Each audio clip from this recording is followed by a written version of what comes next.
mo, mo, mo, mo, mo, mo, mo, mo, mo, mo, mo, mo, mo, mo, mo, mo.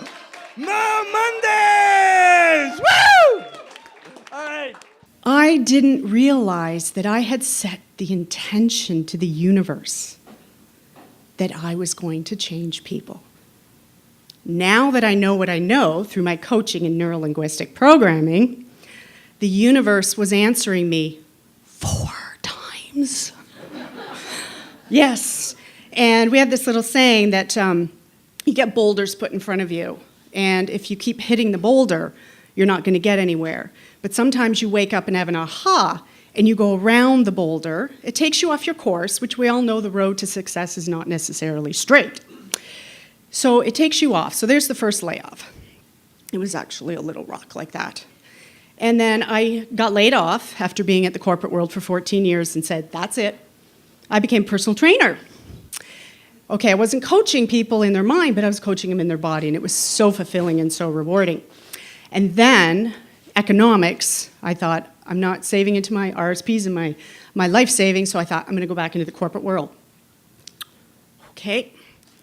And so one day as I stood in my kitchen with my then 13-year-old, I said, I am truly, truly sorry for the mom that I used to be. I didn't know that I was raging. I didn't know that I was angry all the time. And I didn't know that I was hyper-controlling.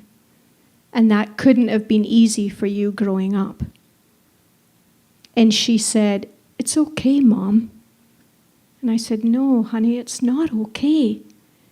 And she said, it is. You're not like that anymore.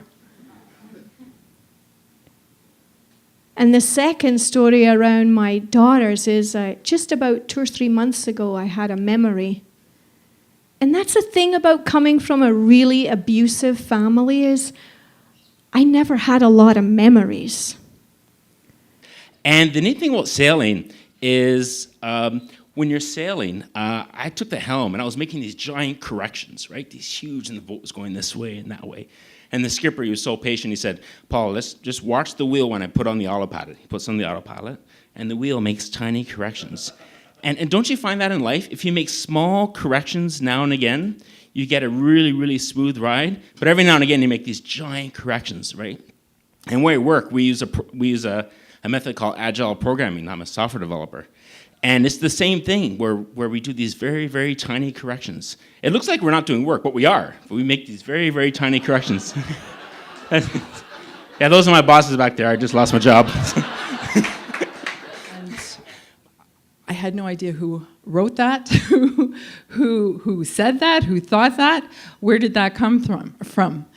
And after that, the only other thing that I remember saying or writing was, if I were to die in this moment, I would be at complete peace. And again, I was running from my shadow all my life. I was running away from you and from me. And here I had no fear of death. I was ready. I was okay to die. I was fully surrendering, and I didn't even know what I was doing. And so, yes, so what happened was, I became one with it all. There was no separation between me and the trees, me and the bugs, me and the pen. It all became one. And the process had led me to this moment because I felt my pain. I had to come to my pain. I had to face myself and my pain. And so in that center, I was allowed to feel those feelings and cry those tears. I call it liquid love and liquid prayer. In 1939, Germany invaded Poland, and my grandfather was on the front lines. In his area, there were 11,000 troops.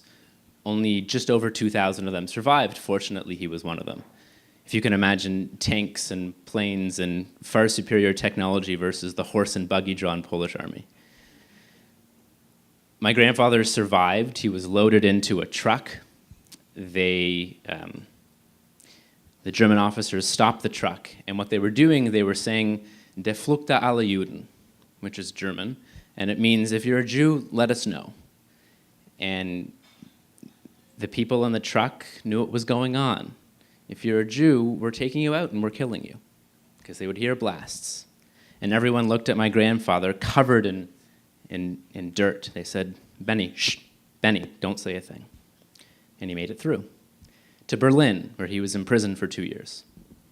And I found myself sitting in my car, feeling dejected, feeling miserable, watching the windshield wipers going back and forth. And I found myself praying. And I said, God, if you are listening to me, I am willing to do anything.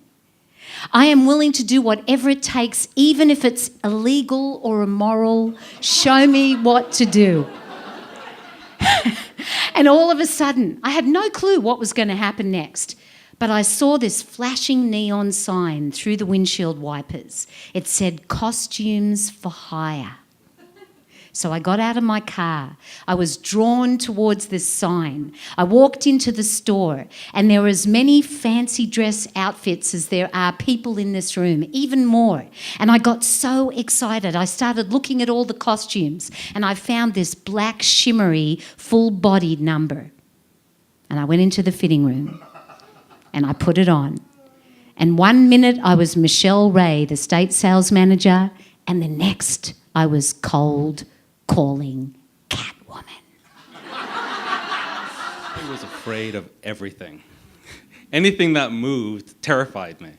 I can remember once walking in the woods and finding a caterpillar. No kidding, it was this big. I was so terrified, I was paralyzed with fear. I couldn't move. My father had to come over, pick up the caterpillar, and show me it's harmless. And he showed me how to catch many, many different creatures and how to appreciate nature. When my mom escaped the abusive relationship, we moved to Toronto, and we lived in an apartment. But I had nature in me. In the summer, almost every day, I would hop on my bicycle and I would cycle with my friends to Taylor Creek Park. Anybody familiar with Taylor Creek? I lived there. I grew up there. And anything that moved, we would catch. And I'm glad I didn't grow up today, because I would just be at home playing video games. But here, I grew up in the woods. Now, there's one more thing I want to say, and that is MoMondays would not be MoMondays without the audiences and the people that we have. So you guys, give yourselves a round of applause.